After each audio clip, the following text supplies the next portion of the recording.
falou que se inscreveu lá no Coda também. Valeu, irmão. Vai todo mundo se inscrevendo aí, hein, mano. Na plataforma Monstra.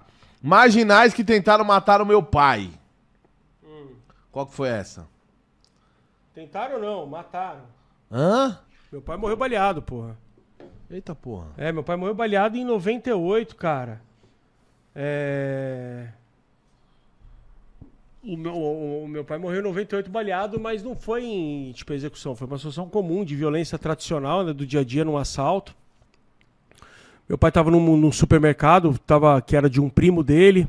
Tava conversando com o primo dele na porta e de repente ele percebeu a presença de dois caras ali que vieram assaltar e foram empurrando todo mundo pra dentro. Ele viu um espacinho para ele entrar ali dentro de um corredor, né? Que era atrás de um pilar. Meu pai era investigador, meu pai era policial civil, trabalhou muito tempo em São Paulo. E nesse momento, né, nessa época ele já estava lotado em Itu, né? Ele foi para Itu para aposentar e, coitado, infelizmente não conseguiu. Inclusive ontem seria o aniversário do meu pai. Parabéns para ele onde ele estiver. Aí ele entrou num lugar ali para se proteger, né? E ele conseguiu já balear o cara que estava atrás dele, o outro já saiu correndo, ele baleou o cara primeiro no rosto. Só que tinha entrado um cara antes, pegou um carrinho, né? Era um lugar ali meio de quebrada, assim, sabe? De coisa. E tinha um cara entrou com um carrinho e começou a fazer compra como se fosse um cliente normal e ele já estava lá dentro. O meu pai viu dois, né? Como esse cara tinha entrado antes, era um terceiro que tinha sido infiltrado dentro do cenário. O corredor que o meu pai escolheu para se proteger dos caras ali era o corredor que o outro cara tava e esse cara baleou meu pai. Caralho. Entendeu? Meu pai deve ter visto ele no último segundo ali, porque meu pai foi baleado no peito. Entendeu? Então ele chegou a virar de frente para esse cara em algum momento, ele deve ter assustado com o vulto ou com alguma coisa. E meu pai foi socorrido, mas infelizmente não deu tempo, ele morreu no caminho do hospital mesmo, o tiro pegou no coração, ele ainda conversou um pouco com o pessoal que estava fazendo socorro. Palavras que ele falou que eu nem gostaria de ter ouvido também. Entendeu? Me contaram aí enfim, né? Me contaram, não sei porquê, não gostaria de saber, né? Que são palavras que me machucam, né? Que coisa, né? Palavras boas, obviamente, mas tristes. Aí ele foi socorrido, né? Não chegou em vida. Aí esses caras eram meio que ladrões profissionais aí. Esse cara que foi baleado na cara, o filho da puta, não morreu na hora. Aí o cara que não morreu na hora, ele não morreu na hora e o outro, a PM matou um mês depois, mas o cara estava fazendo um outro assalto, não que a PM matou porque ele tinha feito isso. O cara foi meter um outro roubo e esse roubo deu errado, trombou com a PM conseguiu matar ele. E um terceiro foi preso. E esse cara, ele entrou na minha vida 10 anos depois, assim, um cara que eu sonhei em matar, sabe? Tipo, quando eu era criança, quando isso aconteceu, eu tinha 16 anos, e eu sonhei em matar esse cara e eu fiz muito plano pra matar ele. Eu queria de fato matar ele. Você sabia? Eu tinha então, só que eu tinha a motivação, mas eu não tinha a competência pra localizar esse cara. E os amigos do meu pai, justamente por eu ter 16 anos, sim, nunca me passaram informações a respeito disso. Tipo, como eu jamais passaria hoje para um filho, se acontecer isso com algum colega, eu jamais vou colocar o filho de um colega adolescente numa situação dessa, eu não vou passar também. Hoje eu consigo entender. Então eu tinha a vontade, mas eu não tinha a capacidade. E quando eu entrei na polícia, eu ainda tinha a vontade e também juntou a capacidade. E isso me assombrou, né?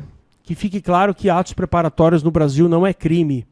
Entendeu? Vou falar pra você que esse tipo de pensamento passou na minha cabeça por muitas vezes, sabe? Muitas vezes eu pensei em fazer isso. E esse cara, através de um amigo em comum... Não, agora não, depois eu pego. Através de um amigo em comum, eu descobri quem ele era e esse amigo também tinha um cara que era um informante da polícia. E esse informante me colocou esse cara que ficou 13 anos preso no latrocínio do meu pai como informante também.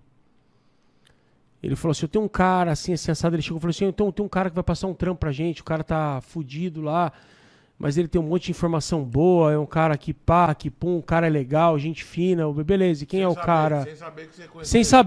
Sem saber, porque cidade interior as coisas, as histórias se cruzam muito, cara. Eu trabalhava em São Paulo, mas eu tinha liberdade para fazer trabalho de drogas no estado inteiro, eu viajava muito trabalhando. E como eu sou do interior, né, sou da região, eu sempre tive muito mais serviço do lado de lá, porque é onde eu conheço as pessoas. Aí ele me contou, ó, o cara, eu falei, mas e aí, qual que é a bronca dele? O que tá pegando, né? O que aconteceu? Ah, ele foi preso foi preso num latrocínio, cara. Ele entrou numa errada, foi fazer um assalto para levantar um dinheiro, trombou um polícia num mercado e reagiu, aí trocaram um tiro lá e ele acabou acertando e matou a polícia também. Aí... Eu falei, não, aí sim, na hora me deu um negócio, eu falei, e que ano foi isso aí, cara? Não morre polícia assim no interior, né? Entendeu? Ainda mais em 98, assim, sabe? Tipo, não é um negócio comum, né? Ah, foi em 98, no mercado lá, e eu segurei essa informação pra mim, mano. Eu segurei e eu falei, caralho, é Deus falando, Pedrinho Mate, toma um presente pra você. Sabe, eu fiquei com isso assombrado, sabe? Porque os pensamentos passam na cabeça, é inevitável, né? Não tem como não passar, ainda mais, tipo, o cara matou meu pai, vai tomar no cu, sabe? Tipo, eu sonhei muito tempo em matar ele queimado, sabe?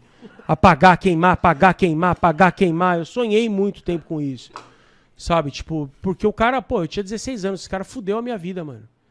Esse cara fudeu a minha vida, cara. Entendeu? Meu pai era rimo de família, a situação financeira da minha casa foi fudida, a gente...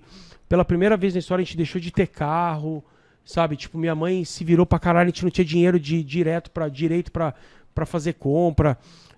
Mês sim, mês não, a gente tinha luz cortada em casa porque não pagava a conta.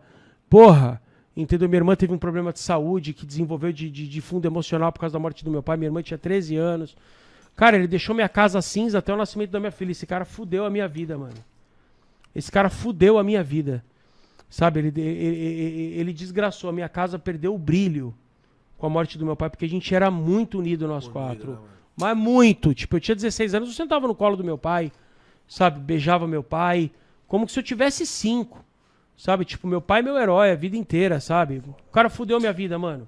Eu pensei muito em matá-lo, muito. Mas, cara, tipo, não dá pra atrapalhar o caminho de Deus, mano. Não dá pra atrapalhar o caminho de Deus. Eu tive já muitos sinais, assim, sabe? Você acredita em espiritismo? Acredito. Acredita? Sabia que toda vez que você boceja, cara... Ai, caralho. Só pra dar uma quebrada no gelo, senão eu ia chorar, mano. Então,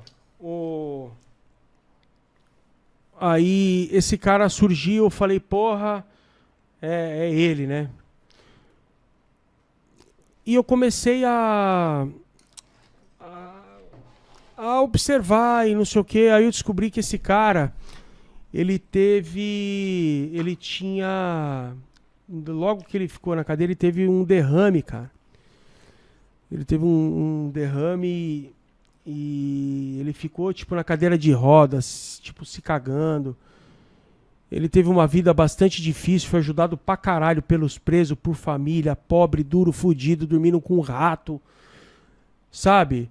E eu nem sei se esse cara tá vivo ainda ou não, cara, mas a hora que eu tive a oportunidade de conhecer e ver o que aconteceu com ele, entendeu?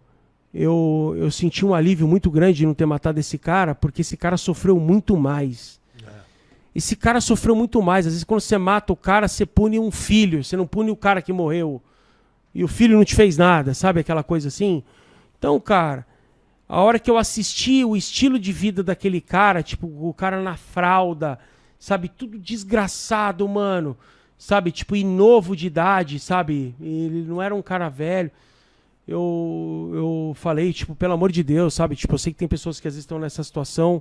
Eu tô falando desse caso em pontual, tá? Eu me sensibilizo com todo mundo que tá numa situação dessa. Que Deus livre a gente aí de ter que passar por isso. E as pessoas de bem que estão passando por isso por algum momento, que Deus ajude aí também a que saia o mais breve possível. Mas esse caso, isso acabou me aliviando muito, porque foi o cara que desgraçou a minha vida, cara. Então eu curti cada história ruim que ele me contou. E eu virei as costas desse dia aí, eu nunca mais encontrei o cara, mas eu virei as costas desse dia, ainda eu lembro que eu entrei no carro, chorei pra caralho, sabe? Fui embora chorando pra casa. E isso aí me aliviou, cara. Isso aí me aliviou. E uma das situações que eu tive de troca de tiro, cara, como Deus é foda, tem pessoa que pode não acreditar, que falar que é ateu, que é não sei o quê. Mas a vida dá, tipo, né? A vida acontece um monte de coisa que é legal. Você pode falar que você não... que você não sabe, mas não que você não acredite, entendeu? Você não... Entendeu? Ninguém tem a certeza de que não existe. Sim. Entendeu? O cara que, se ele falar que é ateu, ele pode falar que ele duvida. Mas ele não pode ser inocente a ponto de falar que não existe pela natureza, né? Pela perfeição da natureza como um todo.